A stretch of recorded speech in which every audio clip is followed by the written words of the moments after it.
Di ba mga boss, wala siyang hassle at napakadali lang niya. Then tingnan natin kung totoo nga yung balita. Check nyo yan mga boss, oh. Ang ganda ng pagka valve lap niya. Kapag nag-uusok yung motor mo mga boss at hindi naman sira yung block mo, ay kailangan mo ng palitan ng piston ring mga boss at valve seal para matanggal yung kanyang pag-uusok, upang sa ganon ay hindi magbawas ng langis yung iyong motor. Kasi pag naubusan ng langis ang motor mo mga boss is maaari siyang kumatok at masira yung makina. Pero pag magpapalit tayo ng valve seal mga boss ay mauobliga na tayo na ilapat yung ating barbula. So ito yung lalagyan ng barbula mga boss. Kung makikita nyo, napakadumi. At ito naman yung ating barbula.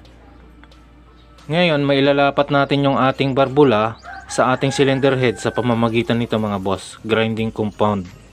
So mayroon tayong mga technique na ginagawa para mailapat natin yung ating barbula mga boss dito sa ating cylinder head. Yun yung tinatawag nilang valve lapping. Ngayon mga boss, paano ba natin ginagawa yung valve lapping? So mayroon tayong mga technique, kanya-kanyang technique ng mekaniko mga boss kung paano natin ginagawa yung pagbabalve lap ng ating motor.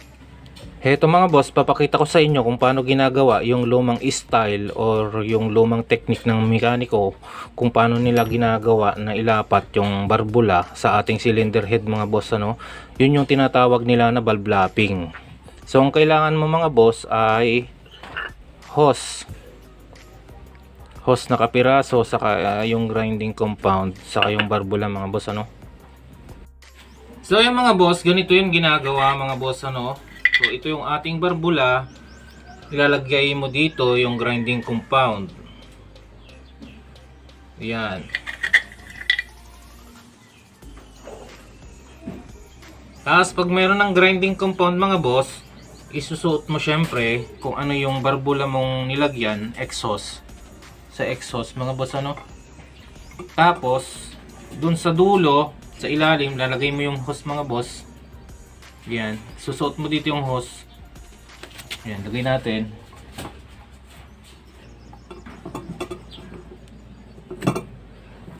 Yan, nakalagay na mga boss, meron na yung grinding compound. And then lagay natin yung hose.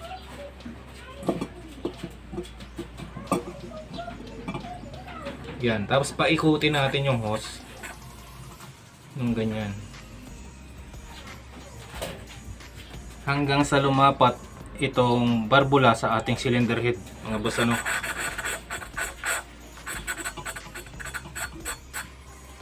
Kaya lang yung ganitong estilo mga boss o yung ganitong technique, gagamit ka ng medyo mahabang oras at mahabang pasensya bago mo mailapat yung ating barbula dito sa ating cylinder head.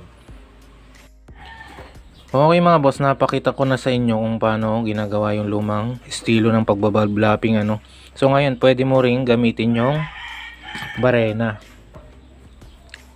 Babaliktarin mo lang yung bala ng barena mo mga boss. Tapos susuot mo dito yung hose, di ba? Tapos ganito yung mangyayari.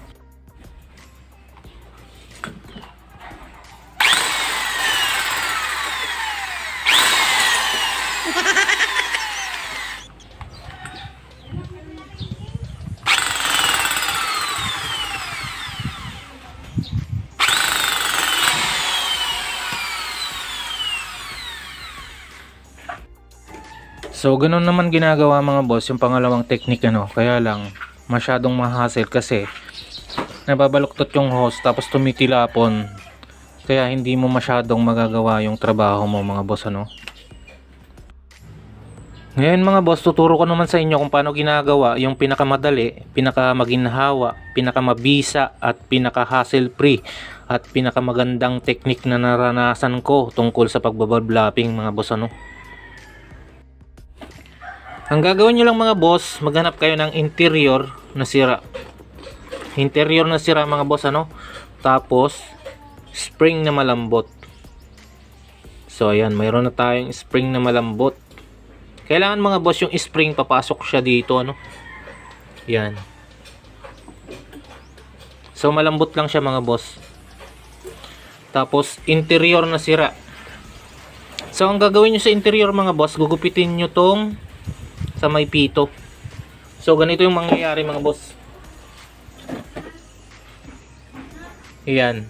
So ito lang yun mga boss. Pito ng interior. Ayan. So may nagupit na tayo mga boss, ano. Gugupitin nyo lang siya ng pabilog. So ganito siya pag nagupit nyo, ano.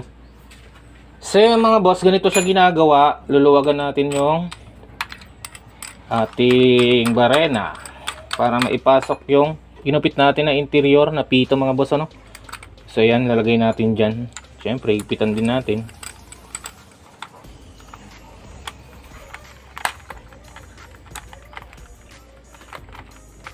Ayan mga boss, oh.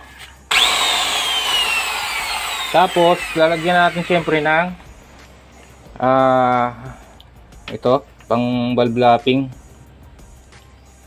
yung ating barbula mga boss, ano. Grinding compound to mga boss. So ang gamit ko pala yung finishing. Ayan. O, lagyan natin. So ganito kadali ito mga boss. Yung spring mga boss malambot, ano, malambot lang to. Lalagay natin dito. Syempre unahin natin yung exhaust. So sa exhaust natin lalagay, ano. Ayan. Andiyan na yung spring. So dapat mga boss kasya siya dito sa may exhaust yung spring na hahanapin nyo. And then eto na yung exhaust, lagay natin sa cylinder head. So ganito siya mga boss, oh. And then lagyan nyo ng kalso mga boss yung cylinder head. Lagyan natin ng kalso. So ganito lang yung ginagawa mga boss, ano. Ito yung barena natin.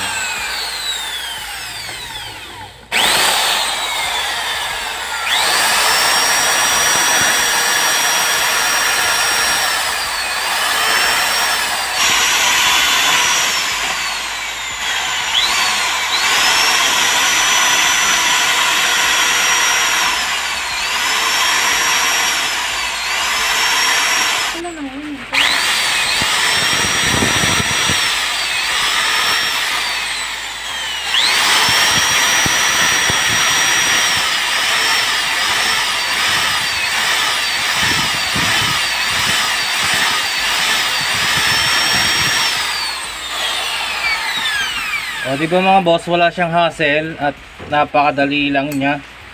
Then tingnan natin kung totoo nga yung balita. O, check nyo yan mga boss, oh. Ang ganda ng pagka valve lap niya.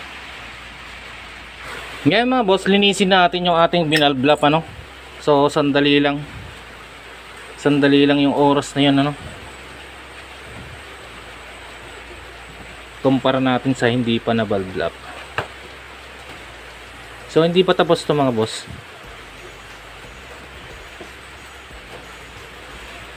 Uulitin ko pa siya.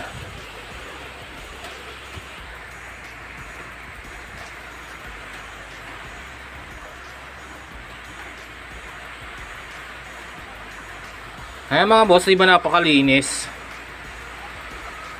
At saka napakaganda ng pagkaka-valve lapping niya.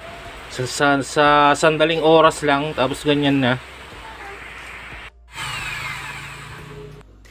Okay mga boss, tapos na nating i-valve lap yung ating cylinder head, ano mga boss. So ito na siya. Yan. Ay mga boss, sandali lang natin ginawa yan. Wala pang 5 minutes. Then ito yung anyang barbula.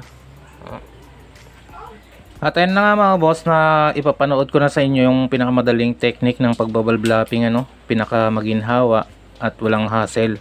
So ayun na nga mga boss, disclaimer lang din to mga boss, napanood lang din natin, tapos shinare ko lang para magkaroon din kayo ng idea. Sana mga boss ay yun, meron naman akong na-share sa inyo na konting kaalaman. Maraming salamat nga pala mga boss sa inyong panonood sa ating channel. Sana mga boss ay mag-subscribe na kayo. Then hit nyo na rin po yung ating notification bell para lagi po kayong updated sa mga video natin na pinaggagawa. Thank you.